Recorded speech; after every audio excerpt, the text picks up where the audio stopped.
Hey guys, welcome to the Field of 68 YouTube channel. If you like what you see here, hit that subscribe button and you'll get more college basketball content just like this. Speaking of the Big Ten, the best team in the Big Ten went up to Toronto, Zach Edey's home city, and beat Alabama 92-86 in one of the more entertaining games that I think I've seen in a long time. Alabama took 64 shots from the floor, 46 of them were threes. TL would have loved to play for this Alabama team. Meanwhile, on the other side, Alabama threw like 3 or 4 guys at Zach Edey on every possession. He still finished with 35 points, and he wasn't even the best player on the floor for his own team. Braden Smith, 27 points, 5 boards, 8 assists, just a single turnover. He was an absolute killer in ball screens today. You know what's weird, Jeff? We can't get a game from Purdue where all of their guards play well together. It's like one of them goes completely nuts, and the other two look like they're trying to shave points. Today was Braden Smith that went nuts. He was awesome. Purdue gets the win. Now, part of it is Alabama's defense. Let's be honest here. Alabama's ball screen defense was not great, but Braden Smith was sensational in terms of making every right decision, just kind of picking them apart and being aggressive and assertive shooting the ball. Like I think at times, especially last year towards the middle, second half of the year, he was tentative in terms of even when he was open to shoot the ball. I think now, again, he knows how much is on him in order to make this team go, and certainly come March, a ton is going to be on Braden Smith. So he was awesome, and history was made today, Rob. History was made in Toronto when Zach Edey passed one Robbie Hummel and moved into 10th in Purdue's all-time scoring list. So no longer can Robbie Hummel say he is in the top 10 in Purdue's all-time scoring list. And the crazy part is that Zach Edey did it in half the amount of years as Hummel did it. Go ahead. That's unreal, Jeff. That's unreal. Hey, by the way, congrats to Robbie, who I think was nominated for an Emmy. I think he was. And golly, Emmy and Oscar. I think he was. All of them. Yeah. Emmy, Oscar. All of them. It might have been an Emmy. I'm not sure what it was, but congrats to him. Here's the thing. Alabama, it's funny watching anybody play Purdue because it's such a cumulative effect as the game goes on that, like, you can be playing great and you can be hitting shots. Alabama was up at half by 2, and you could incite your pace of play with consistency. The problem that you run into is Zach Edey fouls out your top 3 bigs, and there's nothing you could really do about it. And not only that, while he's fouling them out, he's shooting damn near 80% from the free throw line. So it's like, what are you supposed to do with somebody that big and that dominant? You only need one player on the perimeter to have a good game. And thank God Braden Smith did. But all of that being said, you had somebody go hit 8 threes for Alabama. Mark Sears went berserk.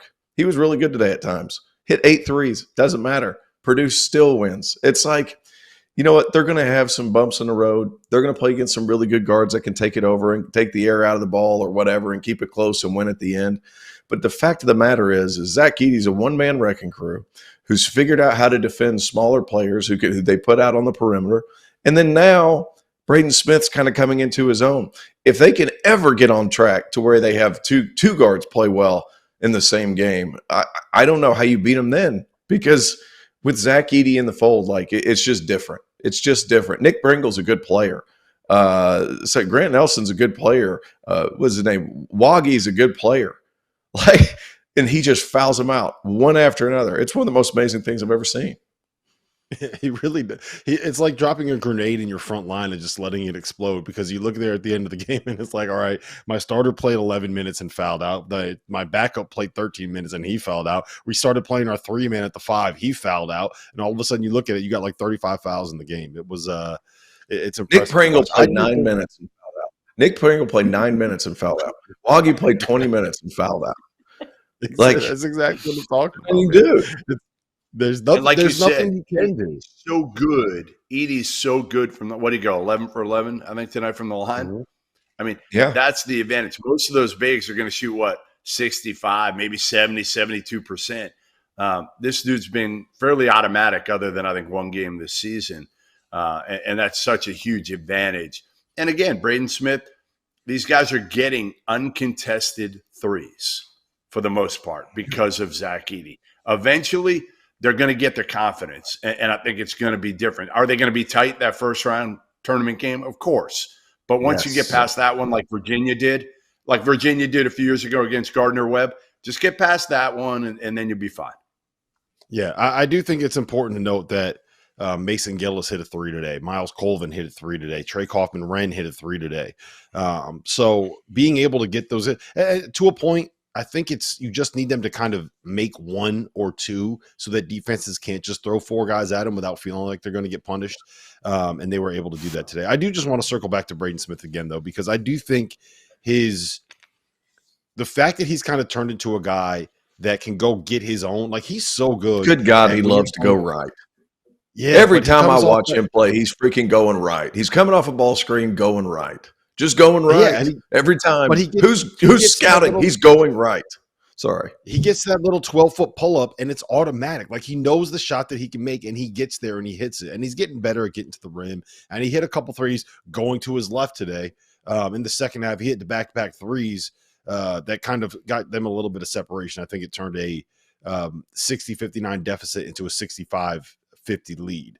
And the fact that he can kind of create his own, like that's what they need. They just need someone where when things get bogged down at the end of a clock and there's 10 seconds left and there's 2 minutes left in the game and you're up by one and you really need a bucket, but you don't have time to scheme something to where you're going to throw it into Zach Edey. You just got Braden Smith that can go out there and get one. Even if it is the same shot every single time, he knows he can get to that little 12-foot pull-up going right, and it works because everyone's got to play him a drop because that's the only way that you can stop them when you got Zach Edey in there. Yep. And there's some relief there too. Whenever you get in a pickle and you know where exactly you can get a shot, you know you can get to that elbow, and if that's your spot, like you're in good shape. And there's comfort in that. There's not going to be something different. You're going to be able to get to that because you can't play him any differently. Yep. Goodman, anything to add on Alabama here? I think that we all kind of had fairly high expectations for him, and it's not been the worst start of the year. But they don't guard. They can't get any stops. That seems a little bit problematic to me. Listen, they were 13 for 24 in the first half from three, and again, they were. I believe they were trailing by 2 or up by 2.